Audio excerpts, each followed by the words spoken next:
Vamos falar agora sobre segurança pública.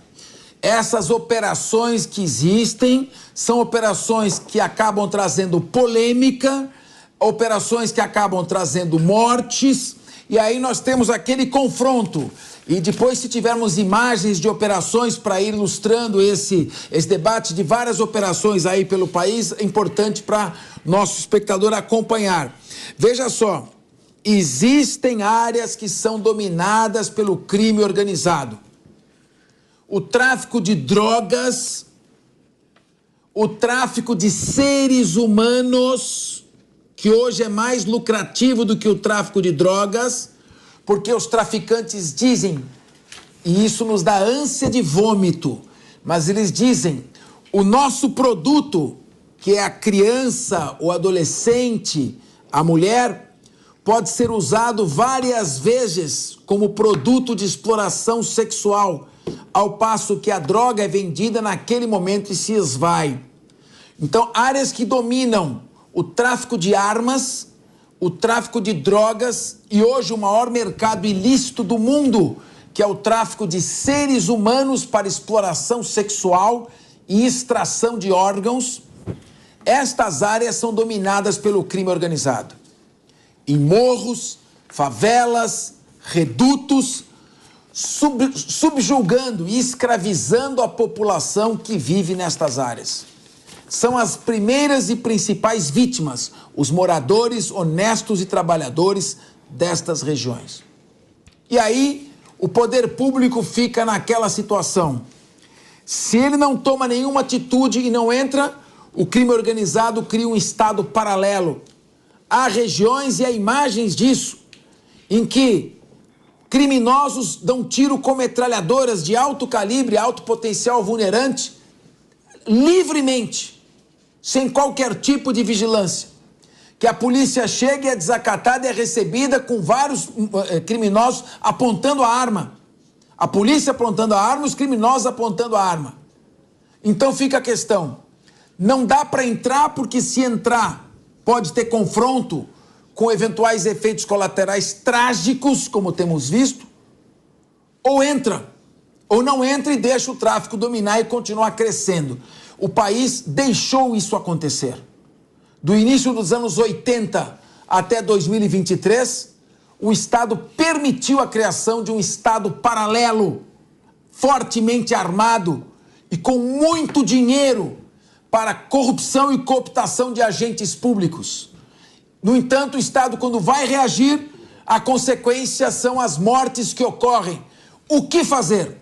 O Supremo Tribunal Federal começou a julgar nesta sexta-feira uma ação sobre a responsabilidade do Estado por mortes em operações policiais. A ação, que será analisada até o dia 6 de outubro no plenário virtual, se refere a um recurso da família de um homem que morreu dentro de casa no Rio de Janeiro em 2015. O relator da ação, o ministro Edson Fachin, votou a favor da responsabilização do Estado pelas mortes civis, quando a perícia não conseguir determinar a origem da bala. De acordo com o ministro, a irregular ou ausente investigação dos casos de mortes em conflitos envolvendo agência de segurança pública revela uma grave falha do Estado no cumprimento de suas atribuições.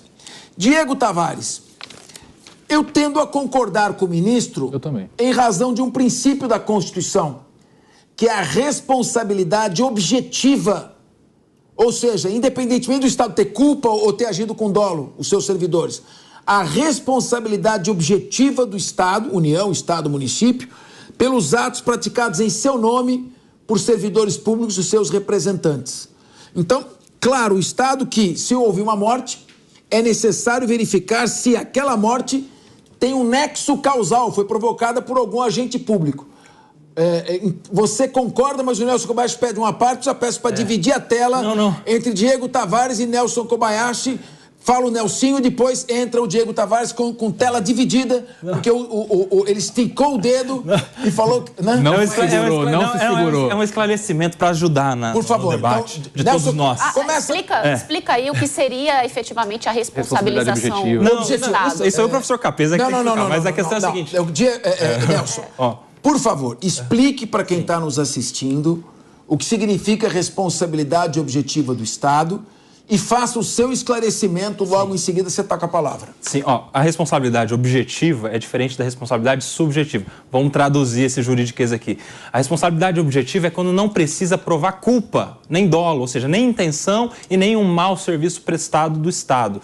Pelo simples fato de alguém sofrer um prejuízo por algo que é de responsabilidade do Estado, há ali uma responsabilidade, portanto, o dever de indenizar e etc. O exemplo clássico, né, o exemplo da aula na Faculdade de Direito, é um buraco numa rua, em que está passando um carro, tem um buraco, passou o carro, quebrou o carro, tem responsabilidade objetiva, porque é dever do Estado manter um pavimento digno de um carro andar. Esse é o exemplo clássico. Mas o esclarecimento, Capesa, é muito simples, é só de que essa ação está sendo julgada nos casos em que a perícia não comprova a origem do tiro. Nós estamos falando de tiro por bala perdida, não necessariamente daquele tiro que sai da arma do policial. Ou seja, tem alguém que morreu, não se sabe se pelo tiro do bandido ou pelo tiro do policial. O Estado tem que indenizar? É essa a questão, só para fazer um recorte, ajudar nos debates dos colegas aqui. Muito bem. Suano, Diego Tavares, desculpa, até perdi. Diego Tavares, era o Diego que tinha falado, depois vai a Dani. Diego. Não, tranquilo. Professor, excelente esclarecimento do Nelson. Eu disse que eu tendo a concordar, porque, sob o ponto de vista jurídico, a decisão do Fachin, ela é muito prudente. Mas eu não tenho como concordar porque nós estamos diante daqueles casos em que o direito ele não responde ao anseio social.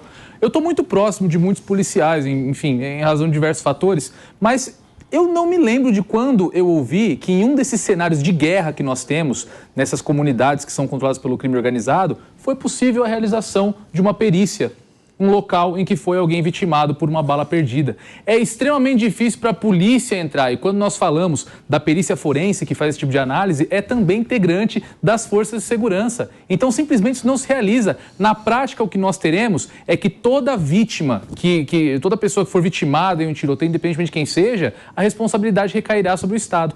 Isso ainda seria bom se esse medo do dano que isso pode causar aos cofres públicos fizesse com que os governadores dos estados promovessem operações policiais mais eficazes contra o crime. Mas, na prática, nós também sabemos que o que vai acontecer é que as operações simplesmente deixarão de ocorrer, por medo do rombo que isso vai causar aos cofres públicos. Com isso, o crime organizado vai tomar conta cada vez mais dessas comunidades. E como nós vemos acontecer na Amazônia, onde o Estado não chega, o crime se torna o poder soberano.